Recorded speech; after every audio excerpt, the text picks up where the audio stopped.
नमस्कार साथियों।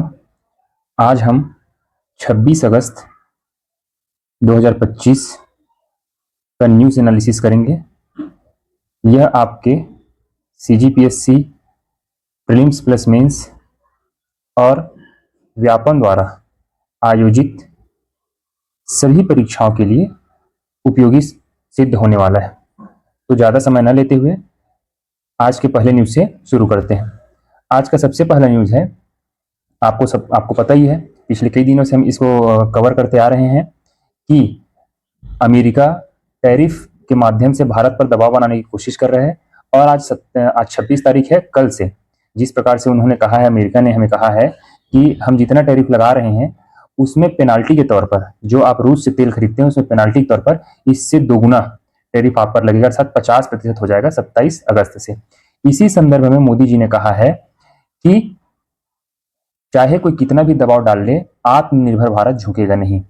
अब ये क्यों हम पढ़ रहे हैं?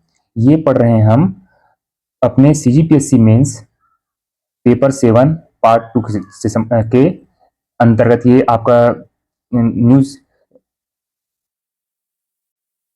सिलेबस को कवर करता है, ठीक है, कि भारत और अमेरिका के बीच हाल ही में टैरिफ के दबाव के कारण किस प्रकार से संबंध बदले हैं, या इस प्रकार से कोई भी प्रश्न आता है तो आपको इसको डील करेंगे, ठीक है। तो भारत क्या है, झुकेगा नहीं, ठीक है। ऐसा क्यों कहा जा रहा है? क्योंकि इन्होंने कहा कि दुनिया भर में आर्थिक हितों के नाम पर राजनीति की जा रही है। उन्होंने कहा, गांधी की धरती से यह बात कर, देशवासियों के हित हमारे लिए सर्वोपरि है। ये इसलिए है कि जो छोटे छोटे किसान हैं, जो उद्यमी हैं, छोटे छोटे हमारे एमएसएमई सेक्टर के, यदि जो अमेरिका चाहता है कि हम कुछ सेक्टर्स को, जैसे कृषि क्षेत्र को, डेयरी सेक्टर को, और कुछ ऐसे सेक्टर्स को जो जिसपे हमारे एमएसएमई उद्योग में लगे भारतीय हैं, उनका नुकसान हो सकता है, ऐसे सेक्टर्स को भारत जो है उन लोगों के लिए टैरिफ को कम करने का ये परमिशन नहीं दे रहा है, जिससे अमेरिका चिढ़ा हुआ है, ठीक है। तो इसी संदर्भ में है कि भारत अपने किसानों, उद्यमियों को सुरक्षा के लिए, अर्थात आर्थिक हित सुनिश्चित करने के लिए, ठीक है, साथ ही सर्वोपरि है राष्ट्रीय हित, ठीक है। राष्ट्रीय हित में क्या कि हमें जहां से, जैसे बार बार हमारे विदेश मंत्री और विदेश सचिवालय से जो खबर आती है कि भारत अपने राष्ट्रीय हित में जहां से तेल सस्ता मिलेगा, ठीक है, हम वहां से आयात करेंगे, ठीक है, क्योंकि हम अपनी एनर्जी सिक्योरिटी, ऊर्जा सुरक्षा के लिए क्या है, ऊर्जा सुरक्षा के लिए स्वतंत्र हैं कि हम अपने इस सुरक्षा को कहां से पूरा करेंगे, ठीक है। इसमें कुछ ना आपकी इकोनॉमी सेक्शन को समझने के लिए, साथ ही कि इस टैरिफ का प्रभाव कितना पड़ेगा भारत के ऊपर, भारत के पास ऐसा क्या है जो भारत अमेरिका के दबाव में अभी तक नहीं आए, इसको समझने के लिए रेटिंग एजेंसियां होती हैं जो रेटिंग्स देती हैं। जैसे आप एसी, कूलर, फ्रिज वगैरह में देखे होंगे कि एनर्जी बचाने के लिए उसको उनको रेटिंग दिया जाता है, 5 स्टार, 4 स्टार। उसी प्रकार से इकोनॉमी कैसी सस्टेन कर रही है, उनका कितना मजबूत पक्ष है, इसको रेटिंग एजेंसी क्या देती है, क्रेडिट देती है। तो जो अमेरिकी की ग्लोबल रेटिंग एजेंसी फिच, ठीक है, अलग अलग रेटिंग एजेंसियां होती है, जैसे S&P होती है, ठीक है, यहीं पे देखेंगे आप S&P ग्लोबल रेटिंग एजेंसी, ठीक है। ऐसे 3-4 बड़े बड़े रेटिंग एजेंसियां हैं जो इकोनॉमी का अनुमान लगाती हैं, जिसके हिसाब से शेयर मार्केट में भी उतार चढ़ाव देखने को मिलता है, ठीक है। तो आप देखेंगे टैरिफ का मामूली असर होने वाला है भारत पे, हिसाब सब कह रहा है, भारत की अर्थव्यवस्था बहुत मजबूत है, रेटिंग अभी BBB पर बरकरार है, भारत की जीडीपी ग्रोथ रेट 6.5% रहने का अनुमान है।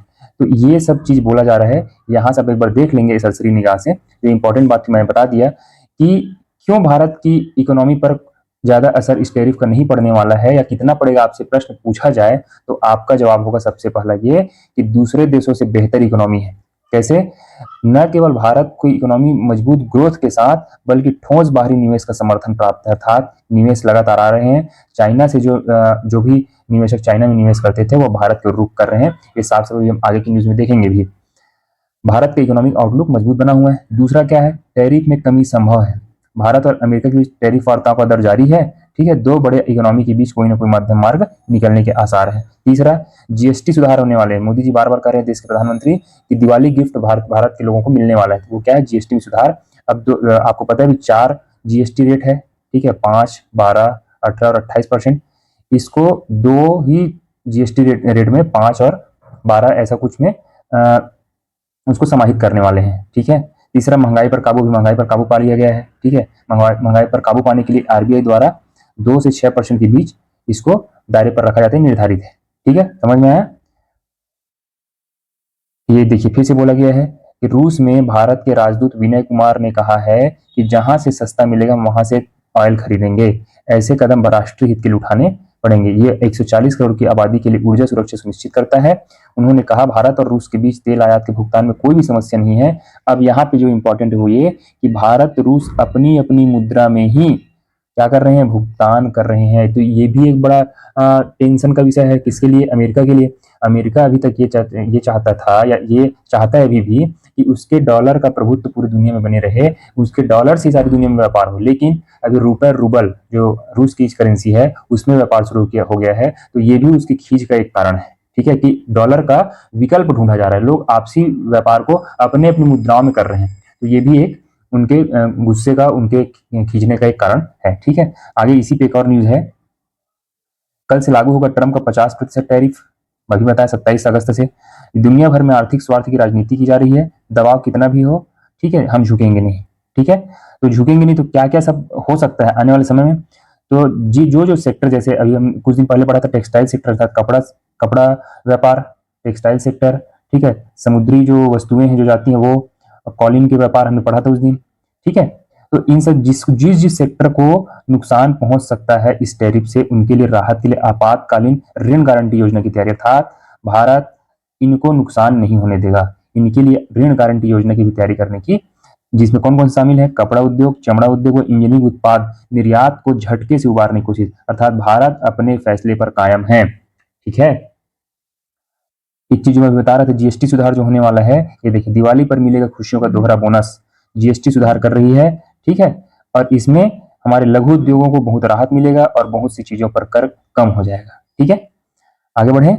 तो इसमें जो मैं आपको बताना था, मुद्दा जो बताना था, कि यदि इस प्रकार का प्रश्न पेपर 7 के पार्ट 2 में इंटरनेशनल रिलेशंस में भारत और अमेरिका के बीच संबंधों से संबंधित कोई प्रश्न आता है, तो आपको बताना है कि भारत अपनी ऊर्जा सुरक्षा, अपनी राष्ट्रीय सुरक्षा के लिए अड़ी है, इससे किसी से समझौता नहीं करेगा, चाहे वह अमेरिका हो चाहे रूस हो। हमको जहां से हमारे भारतीयों को, हमारे नागरिकों को जहां से उनकी सुरक्षा सुनिश्चित होगी, हम उसके साथ व्यापार समझौता करेंगे। ठीक है, अगला न्यूज है, ये तीजा पर्व, चूंकि आज तीजा पर्व है पूरे छत्तीसगढ़ में। ठीक है, तीजा धूमधाम से मनाया जा रहा है, तो उससे संबंधित हमारे छत्तीसगढ़ में महिलाओं संबंधित क्या क्या योजनाएं चल रही हैं, उसको एक बार सरसरी निगाह से देख लेते हैं। ये आपके एमसीक्यू बेस्ड एग्जाम्स में और मेंस में, सीजीपीएससी मेंस के पेपर 5 और पेपर 7 जिसमें योजनाएं आपका शामिल है। ठीक है, योजनाएं वहां ये पूछा जा सकता है। तो सबसे पहला योजना है, आप सबने कई बार पढ़ा होगा, यहाँ पे मैं रिवीजन बस करा दे रहा हूँ। इस पेपर को या ऐसे न्यूज एनालिसिस का फायदा यही होता है कि आपका मल्टीपल रिवीजन होते रहता है। आपको दूसरी कोई किताब उठाने की आवश्यकता नहीं पड़ती, क्योंकि जब आप न्यूज एनालिसिस सुनते रहते हैं तो बार बार वो चीजें जब रिपीट होती हैं, कई लोगों के लिए नया होता है, कई लोगों के लिए वो रिपीट होता है, जिसके लिए लगता है कि मेरा रिवीजन हो चुका है, वो वीडियो को स्किप करके आगे बढ़ सकते हैं। ठीक है, देखिए एक एक नजर में देख लेते हैं। महतारी वंदन योजना क्या है? ठीक है, तो ये 1 मार्च 2024 से लागू हुआ था, सबको पता है 1 मार्च 2024 से। हालांकि पहली किस्त मिली थी 10 मार्च को, याद रखना ना, लागू हुआ था 1 मार्च को और पहली किस्त मिली थी 10 मार्च को। ठीक है, इस योजना के लाभार्थी कौन है? तो इस योजना के लाभार्थी हैं विवाहित महिलाएं, ठीक है, विधवा और आर्थिक रूप से जो पिछड़ी महिलाएं हैं, जो परित्यक्ता हैं, वे भी इस योजना की लाभार्थी हैं। इसके तहत छत्तीसगढ़ के 69.19 लाख अर्थात लगभग 70 लाख से अधिक महिला, लगभग 70 लाख महिलाओं को इसका लाभ मिल रहा है। ठीक है, 1,000 रुपए मासिक और 12,000 रुपए वार्षिक के साथ। ठीक, अगला सखी वन स्टॉप सेंटर। तो ये सखी वन स्टॉप सेंटर जो है, सखी वन स्टॉप सेंटर, ठीक है, ये दरअसल केंद्र सरकार अर्थात भारत सरकार की योजना है। पूरे भारत में ये 1 अप्रैल 2015 को लागू हुई थी। ठीक है, 1 अप्रैल 2015 को लागू हुई थी। ठीक है, इसका उद्देश्य क्या है? इसका उद्देश्य है संकटग्रस्त महिलाओं को तत्काल सहायता, परामर्श और कानूनी मदद प्रदान करना। देख रहे हैं, ये लिखा है। तो आपको प्रारंभ कब हुई थी? और बस एक चीज यहाँ जो ध्यान रखने वाली बात यह है, क्यों इसको दिया गया है, इस संबंध में एसओपी लागू करने वाला छत्तीसगढ़ भारत का पहला राज्य है। ठीक है, एसओपी स्टैंडर्ड ऑपरेटिंग प्रोसीजर, अर्थात कैसे कैसे ऑपरेशन या प्रोसीजर अपनाए जाएंगे कि किसी महिला को कैसे सहायता प्रदान करने में, वैसा प्रक्रिया लागू करने वाला ये देश का पहला राज्य कौन? छत्तीसगढ़। ठीक है, तो इस योजना का उद्देश्य क्या है? हिंसा से प्रभावित महिलाओं को एक ही छत के नीचे एकीकृत सहायता प्रदान करना। एकीकृत सहायता मतलब क्या हुआ? इसमें चिकित्सा, कानूनी, मनोवैज्ञानिक और परामर्श सहायता, साथ ही अस्थायी रूप से आश्रय जैसी सेवाएं भी शामिल है। ठीक है, समझ में आया? यदि आपको फिर से याद करना है इसके उद्देश्य प्रारंभ को, आप एक बार वीडियो को फिर से रिपीट करके देख सकते हैं। ठीक है, अगला आता है, अच्छा एक प्रश्न और यहाँ एमसीक्यू का बन सकता है, मैं आपसे पूछना चाहता हूं, आप मुझे बताएंगे ये राज्य के कितने जिले में संचालित है जी? कितने जिले में संचालित है? तो अभी चूंकि छत्तीसगढ़ में 33 जिले हो चुके हैं, लेकिन यदि आपसे प्रश्न पूछा जाए कितने जिले में संचालित है, तो छत्तीसगढ़ सरकार की वेबसाइट से आपको पता चलेगा कि ये 27 जिले में ही संचालित है। 6 जिले में अभी निर्माणाधीन है ये सेंटर। ठीक है, आप अपडेट रहिएगा इस चीज से। ठीक, आगे बढ़े।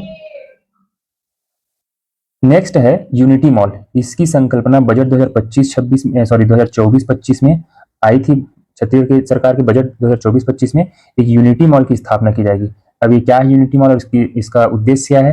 तो उद्देश्य तो आपको यहीं पे लिखा है कि महिला स्व सहायता समूहों को नवा रायपुर में उत्पादों के विक्रय हेतु मिलेगा एक व्यापक बाजार। अर्थात जो वोकल फॉर लोकल की जो संकल्पना है, वोकल फॉर लोकल की जो संकल्पना है वो, ठीक है, महिलाओं के सशक्तिकरण के लिए जो स्व सहायता समूह है उनको आगे आने का मौका मिलेगा। साथ ही सहकारिता, ज्योग्राफी इकोनॉमी, सीजी इकोनॉमी का पेपर नंबर 5 में सीजी इकोनॉमी का जो आपका सेक्शन है उसमें सहकारिता दिया हुआ महिलाओं के स्व सहायता समूहों के बारे में। ठीक है, तो वोकल पर लोकल, सहकारिता, इन सब से जुड़ेगा। आपके एमसीक्यू बेस्ड क्वेश्चन में ये बन सकता है कि यूनिटी मॉल का की संकल्पना किस पर आधारित है? तो वो आधारित है कि स्थानीय हस्तशिल्पियों, जिनको स्थानीय हस्तशिल्पियों, बुनकरों और स्वयं सहायता समूहों, इनको को प्रोत्साहन मिलेगा तथा नए रोजगार के अवसर भी पैदा होंगे। और ये यूनिटी मॉल की स्थापना कहाँ की जाएगी जी? इस यूनिटी मॉल की स्थापना की जाएगी नवा रायपुर में। ठीक है, जहां लोकल, और ये केंद्र सरकार की किस एक पहल के तहत ये संचालित किया जाएगा? वन डिस्ट्रिक्ट वन प्रोडक्ट, अर्थात एक जिला एक उत्पाद। ठीक है, एक उत्पाद के तहत इसका संचालन किया जाएगा। इसको केंद्र सरकार ने भी मंजूरी दे दी है। ठीक है, नेक्स्ट, अब आंगनबाड़ी कार्यकर्ताओं का मानदेय सीधे उनके बैंक खातों से भुगतान होगी। इससे पारदर्शिता आएगी, अर्थात लीकेज नहीं होगा, किसी प्रकार के भ्रष्टाचार या उनसे पैसा उनके खाते में सीधे जितना उनका हक है उतना पैसा उनके खाते में जाएगा। ठीक है, अब अगला आता है महतारी सदन। महतारी सदन भी आप जानते हैं इसकी संकल्पना आई थी 2024-25 में। अर्थात इसका उद्देश्य क्या है? बजट 2024-25 में इसकी संकल्पना सामने आई थी। लगभग जहां तक मैं याद कर पा रहा हूँ 100 करोड़ रुपए इसके लिए प्रावधान किया गया था। आप एक बार चेक कर लेंगे। ठीक है, ग्रामीण महिलाओं को आत्मनिर्भर बनाने हेतु सभी ग्राम पंचायतों में उद्यम व्यवसाय केंद्र की स्थापना की जाएगी। क्या है? ग्रामीण महिलाओं को आत्मनिर्भर बनाने हेतु सभी ग्राम पंचायतों में उद्यम व्यवसाय केंद्र की स्थापना की जाएगी। ठीक है, अगला आता है छत्तीसगढ़ महिला कोष। ठीक, तो छत्तीसगढ़ महिला कोष क्या है? इसका उद्देश्य देखिए, यहाँ पे मैं आपको यही सिखाना चाह रहा हूँ कि आपके मेंस के पॉइंट ऑफ व्यू से आपको न्यूज़पेपर में क्या क्या जानकारियां कैसे मिलती है और आपको कैसे उपयोग करना है। ठीक है ना, अब आप यहीं पे देख लेंगे कि छत्तीसगढ़ महिला कोष के बारे में कुछ भी पूछेगा। अब आप सोचेंगे इसको कहाँ यूज होगा ये, तो पेपर 5 के सीजी इकोनॉमी वाले सेक्शन में आप लिंक करेंगे इसको। ठीक है, ये आपके मेंस के पॉइंट ऑफ व्यू से हो गया। लेकिन जो एमसीक्यू बेस्ड क्वेश्चन होते हैं प्री और व्यापम में, ठीक है, उसमें बनेगा कि छत्तीसगढ़ महिला कोष का उद्देश्य क्या है, ये पूछ देगा और ऑप्शन दे देगा आपको ABCD करके। ठीक है, वहां इसकी स्थापना या ये कब इसकी स्थापना कोष का गठन कब किया गया था ये दिया जा सकता है। इस कोष के तहत कौन कौन सी योजनाएं संचालित हैं, जैसे एक होता है सक्षम योजना, ठीक है, स्वयं सहायता समूहों को लाभ पहुंचाना। ठीक है, तो ऐसे अनेक योजनाएं इस कोष के माध्यम से संचालित की जाती है। इस कोष में जो धन या राशि की व्यवस्था राज्य सरकार द्वारा की जाती है और अन्य जो भी इस क्षेत्र में या विकास करने के क्षेत्र में काम करने वाले संस्थाएं हैं वो भी इसमें निधि की व्यवस्था करती हैं। तो छत्तीसगढ़ महिला कोष की स्थापना की गई थी महिलाओं के सामाजिक और आर्थिक विकास के लिए वित्तीय सहायता और प्रशिक्षण प्रदान करना। ठीक है, उद्देश्य क्या है इसका? महिला स्व सहायता समूह छत्तीसगढ़ महिला कोष द्वारा महिला स्व सहायता समूहों को आसान शर्तों पर ऋण उपलब्ध कराता है। ठीक है, इस योजना अंतर्गत क्या है, 3% वार्षिक ब्याज दर पर प्रथम बार में 1 लाख से 2 लाख रुपए तक वसूली 24 किस्तों में और द्वितीय बार में 2 लाख से 6 लाख रुपए तक का ऋण वसूली 60 किस्तों में प्रदान किया जाता है। ठीक है, यह इसमें संशोधन किया गया था। ठीक, बना लेंगे इसको। ठीक है, नेक्स्ट है सक्षम योजना। तो मैं जैसे अभी बताया, इस छत्तीसगढ़ महिला कोष द्वारा ही संचालित किया जा रहा है छत्तीसगढ़ महिला कोष की सक्षम योजना।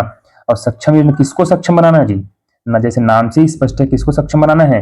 विधवा, परित्यक्ता, तलाकशुदा और अविवाहित महिलाओं को स्वावलंबन के लिए सहयोग करना। सहयोग कैसा? वित्त के रूप में उनको उनके हाथ में रकम दीजिए और वो अपने स्वावलंबन बनने के लिए कुछ गतिविधियों पर भागीदारी करेंगी। यह कब शुरू किया गया था? सक्षम योजना शुरू किया गया था 2009-10 में। ठीक है, एमसीक्यू बेस्ड क्वेश्चन के लिए आपके क्वेश्चन बन गया एक कि यह सक्षम योजना कब प्रारंभ किया गया था? 2009-10 में। ठीक है जी।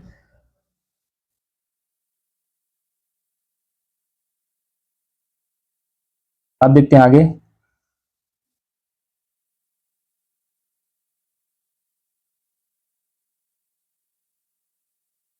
ठीक है, अगला क्या है? लखपति दीदी योजना। तो आपको पता है कि लखपति दीदी योजना कोई राज्य सरकार की योजना नहीं है, यह केंद्र सरकार के केंद्रीय बजट का हिस्सा था कि लखपति दीदी बनाना है विभिन्न योजनाओं या वित्तीय आर्थिक रूप से सशक्त बनाकर। ठीक है, तो ये उसी लखपति दीदी जो केंद्र सरकार की योजना थी उसको जो ग्रामीण विकास मंत्रालय की दीनदयाल अंत्योदय योजना के राष्ट्रीय ग्रामीण आजीविका मिशन के तहत जो प्रारंभ किया गया था। ये प्रश्न बन सकता है एमसीक्यू में कि जो लखपति दीदी योजना है किस मंत्रालय द्वारा संचालित किया जा रहा है? तो सबसे पहले ग्रामीण विकास मंत्रालय। ठीक है, ग्रामीण विकास मंत्रालय। दूसरा कौन सी योजना के तहत या कौन सी मिशन के तहत जी? तो दीनदयाल अंत्योदय योजना राष्ट्रीय ग्रामीण आजीविका मिशन के तहत। ठीक है ना, इसको ध्यान रखेंगे। तो इस पहल के तहत क्या किया जाएगा? स्वयं सहायता समूहों कि उन महिला सदस्यों को लखपति दीदी माना जाएगा जिनकी वार्षिक घरेलू आय 1 लाख रुपया उससे अधिक होती है। ठीक है ना, तो ये लखपति दीदी योजना प्रत्येक जिले में 35,000 महिलाओं को प्रशिक्षण और वित्तीय सहायता देकर उन्हें आर्थिक रूप से सशक्त बनाने की योजना राज्य सरकार के नीतियों में चल रही है। ठीक है, ध्यान रखेंगे इसको। एक आता है बिहान योजना। तो आप जानते हैं इसी दीनदयाल अंत्योदय योजना राष्ट्रीय ग्रामीण आजीविका मिशन जो केंद्र स्तर पर संचालित है उसको छत्तीसगढ़ में बिहान योजना के नाम से जाना जाता है। तो सबसे पहले आपके क्वेश्चन यही बन गया कि बिहान योजना किस एक केंद्रीय योजना का ही उपनाम है? तो आप बताएंगे दीनदयाल अंत्योदय योजना के तहत राष्ट्रीय ग्रामीण आजीविका मिशन का ही एक नाम है। कौन? बिहान योजना। और इसका उद्देश्य क्या है? इसका उद्देश्य है ग्रामीण गरीबों को स्वयं सहायता समूहों के माध्यम से संगठित करना और वित्तीय सेवा उपलब्ध कराना और उन्हें सशक्त बनाना है। ठीक है, इस योजना की शुरुआत समझ गए? मिनी माता महतारी जतन योजना। अगला है मिनी माता महतारी जतन योजना। इस योजना की शुरुआत कब हुई थी? 2010 में हुई थी। ठीक है, इसके तहत यह छत्तीसगढ़ सरकार द्वारा शुरू की गई। इसके तहत पंजीकृत महिला निर्माण श्रमिकों को गर्भावस्था के दौरान और बच्चे के जन्म के बाद आर्थिक सहायता प्रदान की जाती है। इस योजना का उद्देश्य आर्थिक रूप से कमजोर गर्भवती महिलाओं को प्रसव के दौरान आर्थिक मदद देकर उनके स्वास्थ्य और पोषण स्तर में सुधार करना है, जिसके तहत 20,000 रुपए की आर्थिक सहायता प्रदान की जाएगी। किसके द्वारा? राज्य सरकार के द्वारा। और साथ ही मुख्यमंत्री सिलाई मशीन सहायता योजना 18 से 50 वर्ष की महिला श्रमिकों को सिलाई मशीन हेतु सहायता प्रदान की जाएगी। उम्र देख लीजिए, पूछ देगा। ठीक है, एमसीक्यू में कि मुख्यमंत्री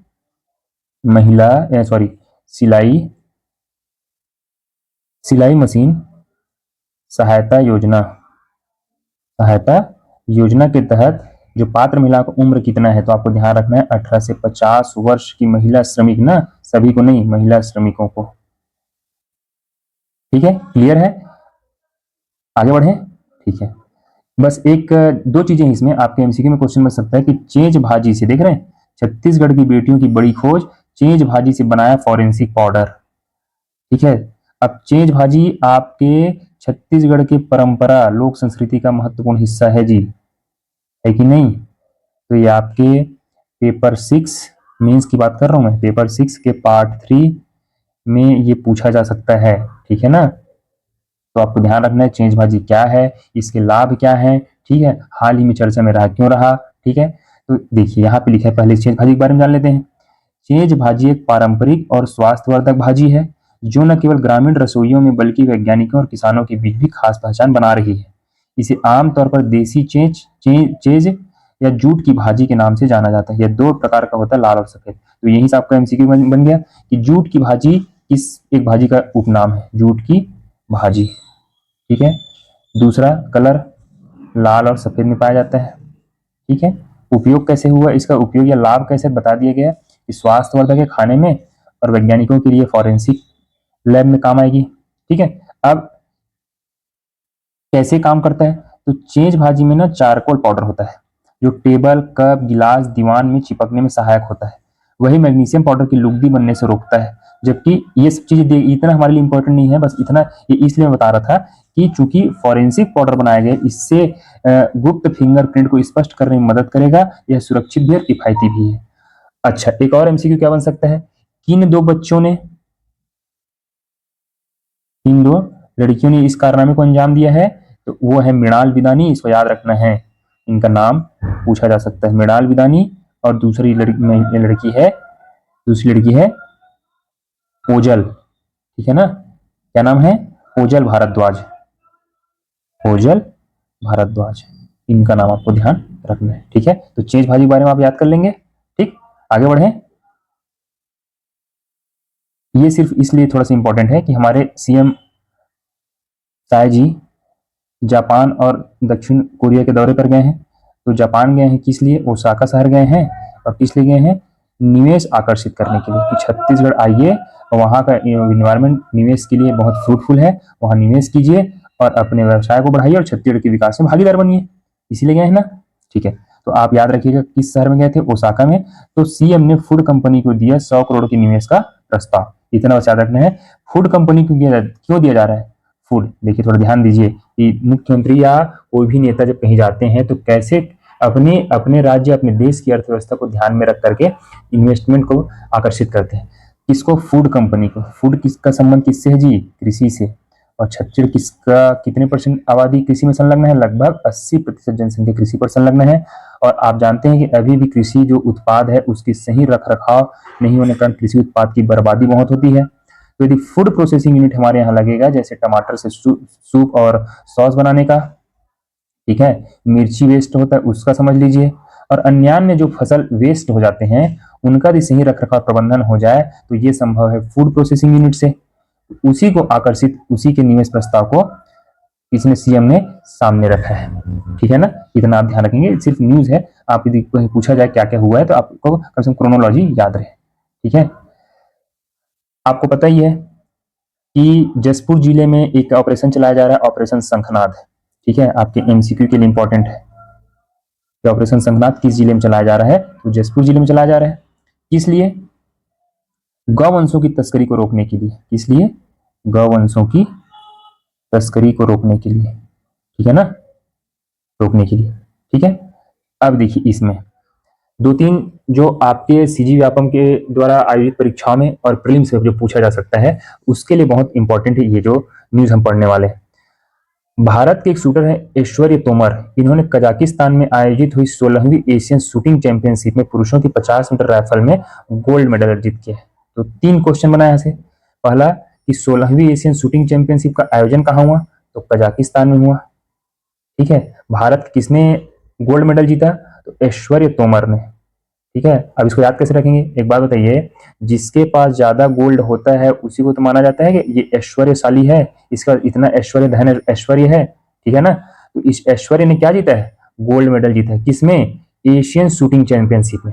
याद कर लेंगे जी, कैसे, जिसके पास गोल्ड होता है उसी को बोलते हैं ऐश्वर्य, धन धन और ऐश्वर्य से संपन्न है। तो ऐश्वर्य ने गोल्ड जीता है 16वें एशियन शूटिंग चैंपियनशिप जो कजाकिस्तान में आयोजित हुआ। ठीक है, अगला आईएमडी, इंटरनेशनल मीटीरियोलॉजिकल डिपार्टमेंट, अंतरराष्ट्रीय मौसम विभाग ने स्मार्ट सिटी इंडेक्स जारी किया। देख रहे हैं कौन जारी कर रहा है, इंटरनेशनल मीटीरियोलॉजिकल डिपार्टमेंट ने स्मार्ट सिटी इंडेक्स जारी किया है 2025 में। स्विट्जरलैंड के ज्यूरिख और नॉर्वे के ओस्लो शहर को दुनिया के सबसे स्मार्ट शहर बताया गया है, और भारत का कोई भी शहर टॉप 20 में जगह नहीं बना पाया है। तो सिर्फ आपको इतना याद रखना कि स्मार्ट सिटी इंडेक्स 2025 किसने जारी किया, आईएमडी ने जारी किया। ठीक है, हाल ही में किस भारतीय बल्लेबाज ने संन्यास लिया है, तो चेतेश्वर पुजारा ने क्रिकेट से संन्यास लिया। इतना आपको ध्यान रखना है। ठीक है, इसको हमने कल देखा था, डीआरडीओ ने उड़ीसा के तट पर integrated air defence weapon system का परीक्षण किया था। ठीक है, अब एक क्वेश्चन जो आता है यहाँ पे, Indian weight lifter Mirabai Chanu, इसको आगे भी देखेंगे, इन्होंने कॉमनवेल्थ चैंपियनशिप में फिर से गोल्ड मेडल जीता है। ठीक है, 193 किलो वजन उठाकर गोल्ड हासिल किया है। तो Indian weight lifter Mirabai Chanu ने किस एक टूर्नामेंट में, तो कॉमनवेल्थ चैंपियनशिप में उन्होंने जीता है। ठीक है, अब एक क्वेश्चन आता है जो आपके मेंस और प्रीलिम्स दोनों के लिए इंपॉर्टेंट है, साथ ही व्यापक में भी पॉलिटी सेक्शन से पूछा जा सकता है। क्या है कि कॉमनवेल्थ पार्लियामेंट्री कॉन्फ्रेंस क्या है, कॉमनवेल्थ पार्लियामेंट्री कॉन्फ्रेंस क्या है। ठीक है, तो आपको ध्यान रखना चाहिए कि हाल ही में कॉमनवेल्थ पार्लियामेंट्री कॉन्फ्रेंस का आयोजन कहाँ होने वाला है, बारबडोस में आयोजित होने वाला है, जिसका नेतृत्व हमारे भारत की तरफ से करेंगे लोकसभा अध्यक्ष ओम बिरला जी। ये है क्या, तो आपके 2 अंक या 4 अंक का क्वेश्चन बन सकता है ये मेंस में, कि कॉमनवेल्थ पार्लियामेंट कॉन्फ्रेंस आखिर होती क्या है, कब इसका गठन हुआ, इसका उद्देश्य क्या था। तो सबसे पहले इसकी स्थापना हुई थी 1911 यूके में। इसका उद्देश्य क्या था जी, राष्ट्रमंडल देशों की संसद और विधानसभाओं के बीच सहयोग बढ़ाना। अब पूछ दिया जाएगा पार्लियामेंट्री लिखा है तो आपसे सीधा सिर्फ संसद ना समझ लें, संसद प्लस विधानसभा भी इसमें शामिल है, इसके जो अध्यक्ष होते हैं इसमें शामिल होते हैं। ठीक है, आपको ये पता होना चाहिए थोड़ा सा कि राष्ट्रमंडल देश आखिर होते कौन है। तो राष्ट्रमंडल देश वे देश हैं, लगभग जहां तक मैं करेक्ट कर पा रहा हूं 50 से 53 देश इसमें राष्ट्रमंडल देशों में शामिल है, 50 से 53 देश। ठीक है, ये उन देशों का समूह है जिसको कभी न कभी ब्रिटिशों ने क्या किया था, गुलाम बनाया था। ठीक है, पराधीन मतलब अपने अधीन रखा था, उन्हीं देशों का ये समूह है। ठीक है ना, तो इस कॉमनवेल्थ पार्लियामेंट्री कॉन्फ्रेंस की स्थापना हुई थी कब, 1911 यूके में। ठीक है, इसका उद्देश्य राष्ट्रमंडल देशों की संसदों और विधानसभा के बीच सहयोग बढ़ाना है। शुरू में इसे एम्पायर पार्लियामेंट्री एसोसिएशन कहा जाता था, क्योंकि इन्हीं ब्रिटिश एम्पायर ही था सब जगह, इसलिए एम्पायर पार्लियामेंट्री एसोसिएशन कहा जाता था। लेकिन भारत की आजादी के बाद लगभग 1947 से 1949 में लगभग सभी देश आजाद हो गए थे, तो 1948 में मौजूदा नाम, जो पुराने नाम था एम्पायर पार्लियामेंट्री एसोसिएशन, उसको बदल करके कॉमनवेल्थ पार्लियामेंट कॉन्फ्रेंस कर दिया गया। ठीक है, सम्मेलन में सदस्य देशों के सांसद और विधायक मिलकर संसदीय परंपराओं, पारदर्शिता और विकास पर चर्चा करते हैं। तो एक आपके लिए ये न्यूज हो गया। ठीक है, आगे बढ़ते हैं। देखिए, हाल ही में नागालैंड के कार्यवाहक राज्यपाल बनाया गया किसको, अजय कुमार भल्ला को। ठीक है, ये पहले गृह सचिव भी रह चुके हैं भारत सरकार में। ठीक है, राज्यपाल ला गणेशन के निधन के बाद भल्ला को नागालैंड के राज्यपाल का अतिरिक्त प्रभार सौंपा गया है। अतिरिक्त प्रभार अर्थात अभी ये कहीं और के भी क्या है, राज्यपाल हैं, और जहां तक मैं याद कर पा रहा हूं ये मणिपुर के राज्यपाल हैं। एक बार चेक कर लें जी, अब ये मणिपुर के गवर्नर हैं और साथ इनको नागालैंड का गवर्नर पद का अतिरिक्त प्रभार सौंपा गया है। ठीक है, अब कुछ आपके लिए न्यूज है कि हाल ही में खबरों में रही बिहार झील किस शहर में स्थित है। हाल ही में खबरों में रही बिहार झील किस शहर में स्थित है, तो मुंबई में स्थित है। दूसरा, भारत की खाद्य वितरण प्रणाली में अन्न चक्र क्या है, ये इंपॉर्टेंट है जी, इसको आपको ध्यान रखना है। भारत की खाद्य वितरण प्रणाली के संदर्भ में अन्न चक्र क्या है, तो ये है सार्वजनिक वितरण प्रणाली के अंतर्गत एक आपूर्ति श्रृंखला अनुकूलन उपकरण है। ठीक है, याद रखेंगे।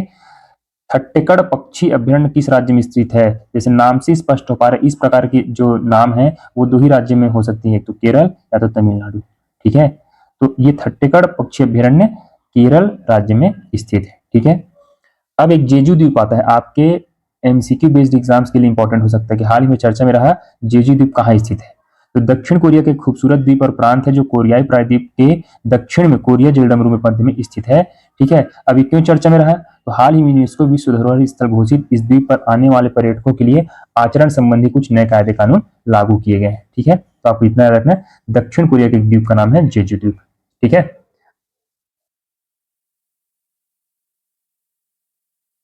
महाराष्ट्र सरकार ने मार्च 2025 में किस जिले में छत्र शिवाजीपति महाराज के पहले मंदिर का उद्घाटन किया, तो आपको याद रखना ठाणे जिले के भिवंडी में।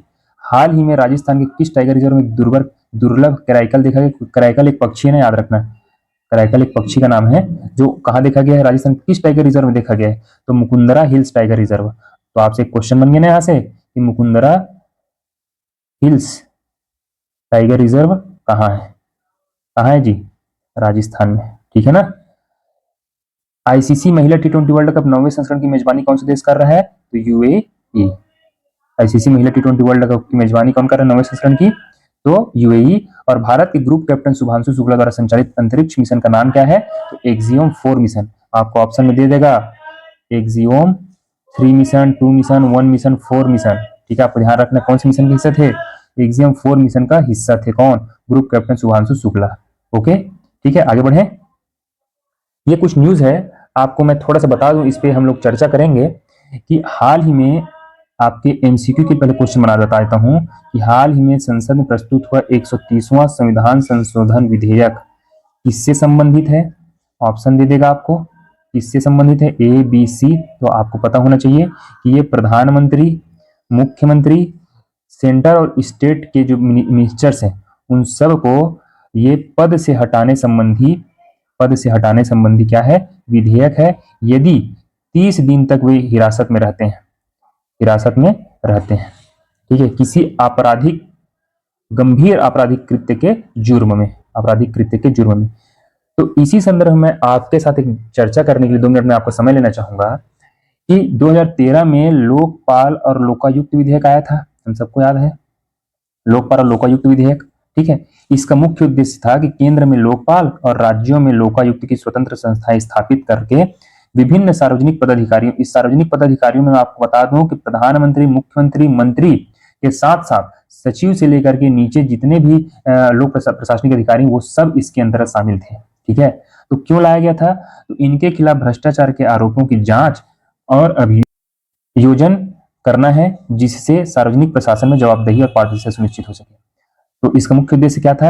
लोकपाल और लोकायुक्त कानून का कि भ्रष्टाचार से निपटना, जवाबदेही को बढ़ाना, स्वतंत्र जांच करना और नागरिकों के लिए न्याय व्यवस्था करना, प्रशासनिक सुधार करना, इसका उद्देश्य था।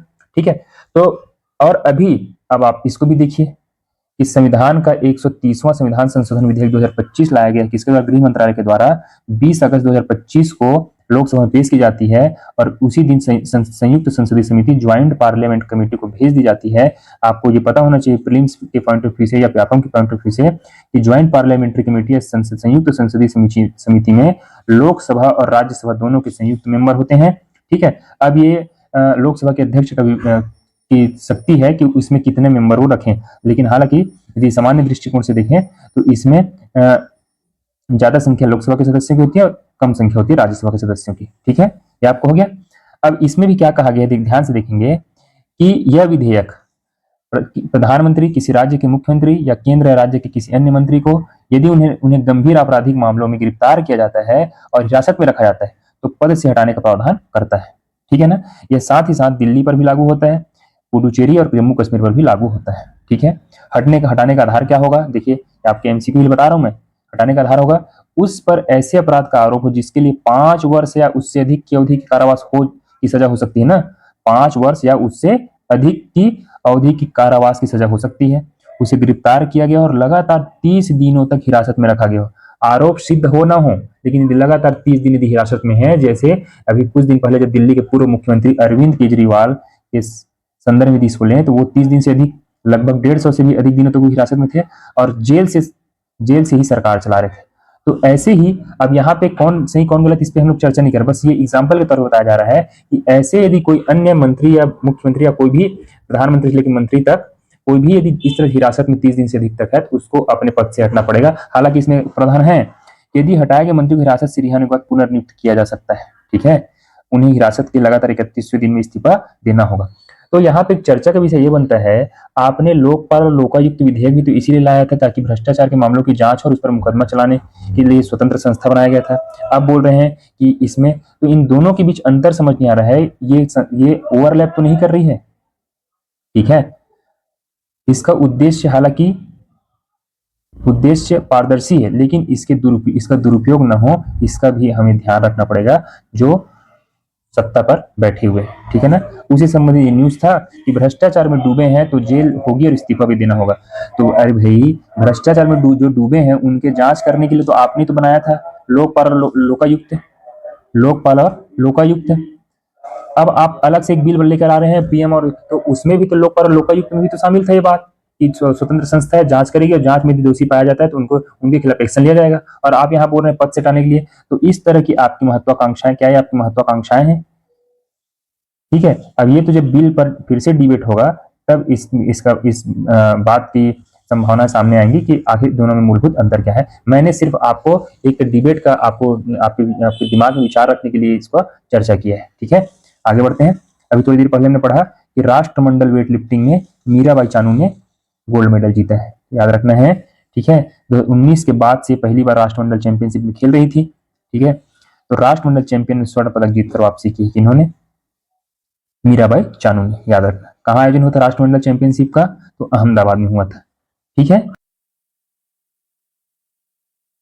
देखिए यहाँ पे संजय मल्होत्रा जो आरबीआई के गवर्नर है, उन्होंने कहा है कि टैरिफ लागू हुआ तो प्रभावित क्षेत्रों को वित्तीय सहायता दी जाएगी। हम ऊपर पढ़ चुके हैं कि जो भी सेक्टर जैसे कपड़ा क्षेत्र, चमड़ा क्षेत्र और जो समुद्री जो वस्तुएं जैसे झींगा हो गया, इस तरह की जो भी निर्यात प्रभावित होता है टैरिफ कारण, उसको वित्तीय सहायता देगा आरबीआई। इसी बात को हमने ऊपर पढ़ चुके हैं। ठीक है, और देखिए अब यहाँ पे थोड़ा सा आपके लिए पीटी का फैक्ट आता है, एमसीक्यू बेस्ड क्वेश्चन बन सकता है। मैंने ऊपर बताया कि रूस से तेल आयात जो हम लोग कर रहे हैं, तो उसका जो व्यापार है रुपए रूबल अर्थात दोनों देशों की आपसी करेंसी में ही एक्सचेंज हो रहा है। हम यहाँ पे डॉलर का प्रयोग नहीं कर रहे हैं, जिससे अमेरिका चिढ़ा हुआ। एक दूसरा, हम यूएई समेत 4 देशों से स्थानीय मुद्रा में कारोबार कर रहे हैं, अर्थात हम हमारे सहित पूरी दुनिया डॉलर का विकल्प ढूंढ रही है। यदि हम आपस में व्यापार कर रहे हैं तो हम थर्ड कंट्री का करेंसी क्यों यूज करें? जैसे हम इंडिया और यूएई क्या कर रहे हैं, आपस में व्यापार कर रहे हैं, तो इंडिया अपनी करेंसी उपयोग करे, यूएई अपनी करेंसी उपयोग करे।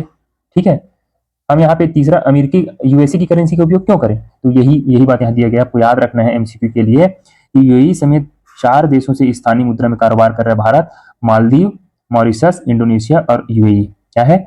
मालदीव, मॉरिशस, इंडोनेशिया और यूएई। ठीक है, ये आपको नाम याद रखना है। ठीक है ना?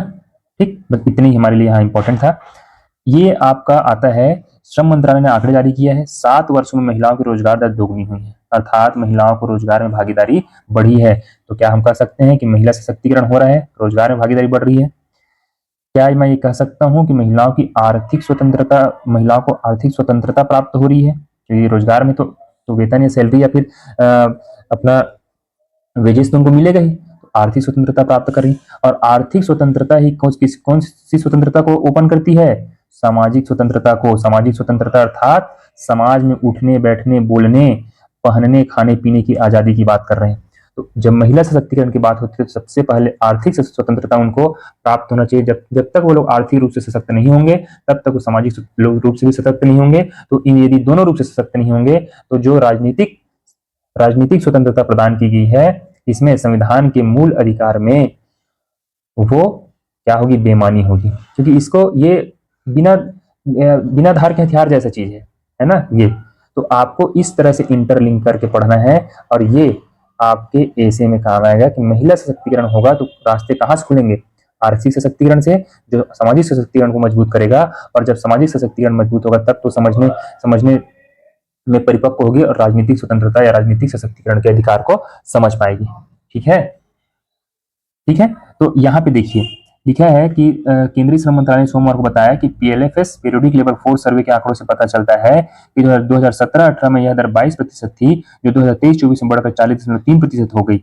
इसी अवधि में बेरोजगारी दर 5.6% से घटकर 3.2% रह गई। अब यहाँ पे थोड़ा विडंबना देखिएगा, भारत में महिला कार्यबल भागीदारी दर में उल्लेखनीय बढ़ोतरी तो हुई है। यह बदलाव ग्रामीण भारत में और भी महत्वपूर्ण है, जहां महिला रोजगार में 96% की वृद्धि हुई है, जबकि इसी अवधि के दौरान शहरी क्षेत्रों में रोजगार में 43% की वृद्धि देखी गई है। तो यदि ग्रामीण क्षेत्र में महिलाओं के रोजगार में 96% की वृद्धि देखी गई है, तो क्या यहाँ पे हम एक शंका या एक प्रश्न उठा सकते हैं, क्या ग्रामीण क्षेत्र के पुरुष कमाने के लिए, आजीविका के लिए घर से या राज्य से बाहर तो नहीं चले गए? आजीविका के लिए बाहर तो नहीं चले गए, तो जो काम पहले पुरुष करते थे वो काम अब महिलाओं को करना पड़ रहा हो। अर्थात जो सीमांत और लघु कृषक हुआ करते थे वो आजीविका या रोजी रोटी की तलाश में राज्य से बाहर चले गए, तो घर में बचे कौन? महिलाएं। इन महिलाओं को घर से बाहर निकलकर रोजगार में शामिल होना पड़ा। तो ये एक विडंबना ही तो है कि पुरुष को बाहर जाना पड़ रही, आशंकाएं हैं और ऐसा ही होता है, विभिन्न रिपोर्ट्स के माध्यम से देख भी चुके हैं। तो हालांकि जैसा भी है, कम से कम घर से बाहर निकलना भी एक सामाजिक बेड़ियों को तोड़ने जैसा होता है। ठीक है ना? आगे बढ़ते हैं। ये एआईपी निबंध पूछ भी चुका है सीजीपीएससी में, आप एक बार देखेंगे। और ये आपके लिए, आप पढ़ेंगे, रिपोर्ट में लिखा है कि 2027 तक इंसानों से ज्यादा ताकतवर हो जाएगा एआई। ये आपके विचार क्षमता को बढ़ाएगा। ठीक है, मैं इसलिए इस न्यूज कटिंग को आपके सामने प्रस्तुत किया हूँ। विचार क्षमता को बढ़ाएगा कि कैसे 2027 तक इंसानों से ज्यादा ताकतवर हो जाएगा एआई, और 2030 तक एआई इंसानों को बाधा मानकर मिटाने का फैसला भी कर सकता है। कि रिपोर्ट में सिर्फ आशंका जाहिर की गई है, ऐसा नतीजे अभी तक सामने नहीं आए। ठीक है, भयावह आत्महत्या के बारे में, ठीक है, आत्महत्या के बारे में मैंने सब कुछ इंस्टाग्राम से ही जाना। ठीक है, अक्सर सोचती हूँ मेरा जन्म सोशल मीडिया के युग में न। आप इसका हेडलाइन देखिए इस न्यूज का, और 2 मिनट सोच के देखिए कि आत्महत्या के बारे में मैंने सब कुछ कहाँ जाना, इंस्टाग्राम से। ठीक है, कहाँ से, इंस्टाग्राम से। अक्सर सोचती हूँ मेरा जन्म सोशल मीडिया के युग में नहीं होता तो जिंदगी कहीं बेहतर होती।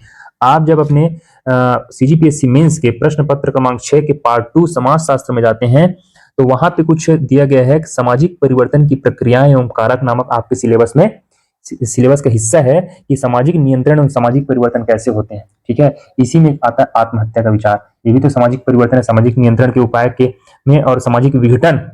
ठीक है, आत्महत्या सामाजिक विघटन का भी तो स्वरूप है। तो उसमें आता है कि जो परिवर्तन हो रहे हैं, और सामाजिक परिवर्तन के एक कारक के रूप में हम जानते हैं टेक्नोलॉजी, और ये सोशल मीडिया इसी टेक्नोलॉजी का तो हिस्सा है। सोशल मीडिया इसी टेक्नोलॉजी का हिस्सा है। तो इसने कैसे समाज को प्रभावित किया है, उसमें आप एग्जाम्पल के रूप में इस न्यूज का यूज कर सकते हैं कि कैसे सोशल मीडिया 13 साल की बच्ची को भी अपने चपेट में लेकर के उसको आत्महत्या की ओर प्रेरित कर रही थी। हालांकि थेरेपी, विभिन्न थेरेपी उपचार के माध्यम से उसकी जिंदगी बचा ली गई है। तो मैं इस कटिंग के या न्यूज के माध्यम से ये बताना चाह रहा था आपको कि आप कैसे किसी न्यूज को किस सब्जेक्ट में किस प्रकार से उपयोग करेंगे। आपने कभी सोचा था कि ऐसे पेपर से पेपर 6 समाजशास्त्र में इस तरह की न्यूज यूज हो जाएंगे। और आज आप जब प्रीवियस ईयर क्वेश्चन ज्यादा दूर नहीं, 23 और 24 का पेपर आप देखेंगे, सोशियोलॉजी है ना, और दर्शन शास्त्र जो पेपर 6 का है, ठीक है, आपको समझ में आ जाएगा कि आप जो पुस्तक पढ़ते हैं उसमें से ले उस प्रश्न को कैसे आप डील कर सकते हैं, डील करने लगा आपके पास कंटेंट है भी या नहीं। तो जब तक इस प्रकार की चर्चा का आप हिस्सा नहीं बनेंगे, आप पेपर 5, 6, 7 को कैसे डील करेंगे। ठीक है, आप एक बार सिलेबस देखिएगा सोशियोलॉजी का, और सामाजिक परिवर्तन के जो कारक हैं, जो सामाजिक विघटन हो रहे हैं, उसमें क्या क्या कारक हैं और कैसे कैसी घटनाएं हो रही हैं, वर्तमान परिदृश्य में आप जब लिख के देखेंगे आपको यही कंटेंट उपयोगी सिद्ध होने वाला है। ठीक है, आगे बढ़ते हैं।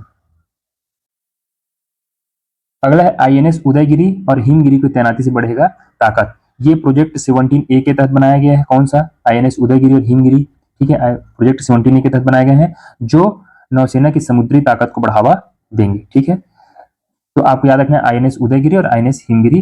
पहला प्रोजेक्ट 17A युद्धपोत कोलकाता में बना है। ठीक है, और आईएनएस उदयगिरी। ठीक, ध्यान रखेंगे, ये आपके एमसीक्यू बेस्ड प्रश्नों के लिए काम आ सकता है।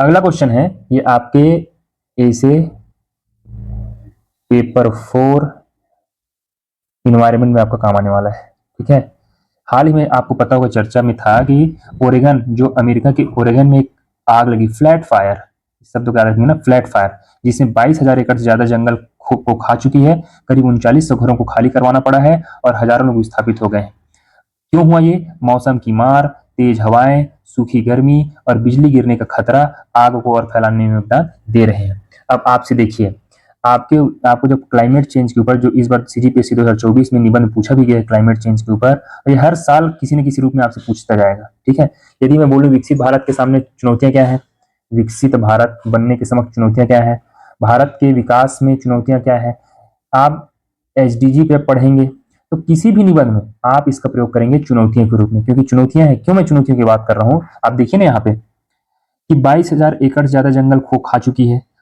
तो जंगल साफ। ठीक है, जंगल, करीब 3900 घरों को खाली करवाना पड़ा है, अर्थात जो आवास था उसको बर्बाद किया। हजारों लोग विस्थापित हो चुके हैं। विस्थापन की जब मार पड़ती है तो न केवल भौतिक चीजों से हाथ धोना पड़ता है, बल्कि मानसिक और आपके सामाजिक सांस्कृतिक यातनाएं या मानसिक जो पीड़ाएं होती हैं उससे भी आपको गुजरना पड़ता है। तो इसलिए ये सारी चीजें आपकी चुनौतियों में, किसी भी चैप्टर या किसी भी टॉपिक की चुनौतियों में ये शामिल होता है। ठीक है ना। अब आपको ये प्रश्न उत्तर के फॉर्म में दिया है, आपको एक बार पढ़ना है कि इतनी बड़ी आग आखिर लगती क्यों है। तो क्लाइमेट चेंज मुख्य कारक है। ठीक है, क्लाइमेट चेंज क्या है? मुख्य कारक है, आपको ध्यान रखना है। क्यों? क्योंकि तापमान असामान्य रूप से बढ़ गया है, नमी गायब हो चुकी है। ठीक, बेपरवाह टूरिज्म और अनियंत्रित कटाई भी आग को खतरनाक बना देती है। क्या क्या नुकसान होते हैं इसके? आर्थिक नुकसान होता है, सामाजिक असर होता है, पर्यावरणीय संकट होता है, स्वास्थ्य पर असर होता है। लेकिन आपको कुछ नहीं करना है, आपको सिर्फ यहाँ क्वेश्चन देखना है और नीचे आपको उत्तर देखना है। प्रश्नोत्तर शैली में दिया हुआ है, यहाँ विभिन्न आप पुस्तक देखेंगे, प्रश्नोत्तर शैली की पुस्तक निकालते हैं और आपको प्रश्नोत्तर शैली में जब न्यूज कटिंग आता है, न्यूज आपके सामने आता है, इसको हम नजरअंदाज करते हैं क्योंकि फ्री की चीज तो उतनी उपयोगी होती नहीं, हमको हमारी ये मानसिकता बन चुकी है। तो देखिए यहाँ पे आपके लिए प्रश्नोत्तर शैली में किस अच्छे ढंग से आपको प्रस्तुत किया गया है।